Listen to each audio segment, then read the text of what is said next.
एकता एक होनी चाहिए।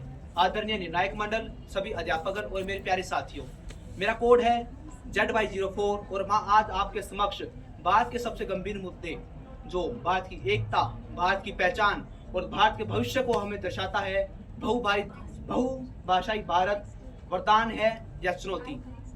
साथियों, भारत एक ऐसा देश है जिसमें भाषा ही भाषाएं है। भारत देश के अंदर 22 से अधिक भाषाएं आधिकारिक रूप से मान्य है, सैकड़ों बोलियां है और हजारों मातृभाषाएं। इन्हीं विविधता के कारण भारत विश्व भर में प्रसिद्ध है, लेकिन यही विविधता भारत के अंदर कई क्षेत्रों में चुनौतियां भी लेकर आती है। तो सबसे पहले मैं आपको बताना चाहूंगा कि किस प्रकार यह हमारे लिए एक वरदान के रूप में कार्य कर रही है। आज एक ऐसा युवा जो अनेकों भाषाओं को जानता है, वह हर क्षेत्र में प्रगति करता चला जाता है। रोजगार के क्षेत्र में लीजिए, पर्यटन के क्षेत्र में लीजिए, आज एक युवा जो अनेकों भाषाओं को जानता है, वह दूसरे राज्यों में जाकर अपना पर्यटन उद्योग आरंभ कर सकता है, जिसके कारण उसको अच्छी आमदनी भी मिलती है। व्यापार के अंदर, शिक्षा के अंदर, हर जगह बहुभाषी युवाओं को आज दुनिया परखार रही है। साथियों, बहुभाषी युवा आज देश के लिए तरक्की का साधन भी बन चुका है। आर्थिक क्षेत्र में, सांस्कृतिक क्षेत्र में, हर चीज में बहुभाषी युवा आगे चल रहा है। बहुभाषिकता भारत की संस्कृति को भी आगे बढ़ाकर चल रही है। आज का युवा जितनी भाषाओं को सीखेगा, उतनी ही संस्कृतियों को भी वो अपने आप सीखता चला जाएगा। आज बहुभाषिकता जिस प्रकार हमारे सामने एक वरदान है, उसी प्रकार एक चुनौती के रूप में भी हमारे सामने आती है। भारत के अंदर अनेकों भाषाएं हैं, लेकिन यही भाषाएं हमारे लिए कई बार कठिनाई भी लाती है। मैं उन कठिनाइयों का जिक्र आपके सामने करना चाहूंगा। सबसे पहली बात आ जाती है दक्षिण भारत की।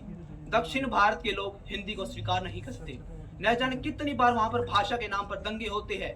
1965 का दंगा भारत आज भी भूल नहीं पा रहा, जो बिल्कुल हिंसक रूप ले चुका था। भाषा के आधार पर न जाने भारत के कितनी बार टुकड़े हुए। दक्षिण में क्यों जाना, हरियाणा से ही लीजिए। हरियाणा और पंजाब का विभाजन भी इसी बात पर हुआ था, क्योंकि पंजाब के किसान, पंजाब के लोग पंजाबी बोलते थे और हरियाणा के लोग ज्यादातर हिंदी भाषा का प्रयोग करते थे। बाद में मणिपुर, झारखंड, बिहार से झारखंड अलग हुआ, मध्य प्रदेश से छत्तीसगढ़ अलग हुआ, सिर्फ भाषा के आधार पर। महाराष्ट्र के अंदर जाइए, महाराष्ट्र के अंदर लोग मराठी बनाम हिंदी के नारे लगाते हैं। यहाँ तक कि कुछ राजनेता भी भड़काऊ बयान देते हैं अपनी तुष्टीकरण की राजनीति के लिए, अपनी वोट बैंक की राजनीति के लिए। अगर ताकि वो लोग इसलिए ऐसा करते हैं ताकि हम लोग उनकी बातों में आएंगे और हम उनकी बातों में आकर भड़केंगे, जिससे उन्हीं को राजनीतिक फायदा होगा। साथियों, आज भाषा का प्रयोग व्यापार और अन्य क्षेत्रों में कम और राजनीति में ज्यादा किया जाता है। आज भाषा को राजनीति का अहम मुद्दा माना जाता है। लोग भाषा के आधार पर बयान देते हैं। महाराष्ट्र के अंदर नेता बयान देते हैं कि उत्तर भारतीयों को महाराष्ट्र से निकालो। दक्षिण भारत में बयान आते हैं कि हम लोग हिंदी को स्वीकार नहीं करेंगे, और उत्तर भारत के लोग कहते हैं कि हम बिहारियों को स्वीकार नहीं करेंगे, बिहारी भाषा को स्वीकार नहीं करेंगे, तमिल भाषा को स्वीकार नहीं करेंगे, मराठी भाषा को स्वीकार नहीं करेंगे।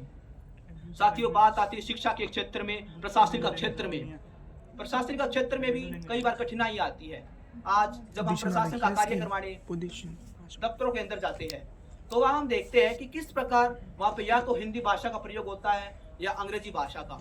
देखिए, जब हम दक्षिण के अंदर जाते हैं तो अधिकतर काम या तो हिंदी में होंगे या अंग्रेजी में, लेकिन वहाँ के लोग ना तो हिंदी जानते हैं अच्छे से, ना ही अंग्रेजी।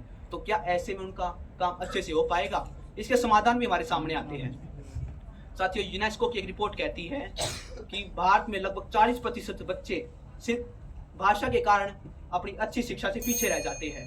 क्योंकि जब एक बच्चा जो दूसरे राज्य का होता है और वो किसी दूसरे राज्य में अपने माता पिता के कारण, उनके ट्रांसफर के कारण या किसी अन्य चीज के कारण दूसरे राज्य में जाते हैं, तो ऐसे में उनकी भाषा संबंधी समस्या उनके सामने आती है, जिसके कारण वो अच्छे से पढ़ भी नहीं पाता। हमें चाहिए कि हम राजनेताओं की बहकावे में ना आए, क्योंकि अगर राजनेता तो आएंगे और कह के जाते रहेंगे, लेकिन विचार करना हमारे अंदर है, हमारे अंदर सोच है। साथियों, भाषा के कारण ही देश विकसित हो सकता है। सांस्कृतिक विरासत हम देश की बचा सकते हैं। यह केवल इसीलिए होगा क्योंकि जब हम भाषा को, भाषीय विविधता को एक दीवार न बनाकर एक पुल बनाएं, तभी देश सही मायनों में विकसित हो पाएगा। धन्यवाद। जय हिंद, जय भारत।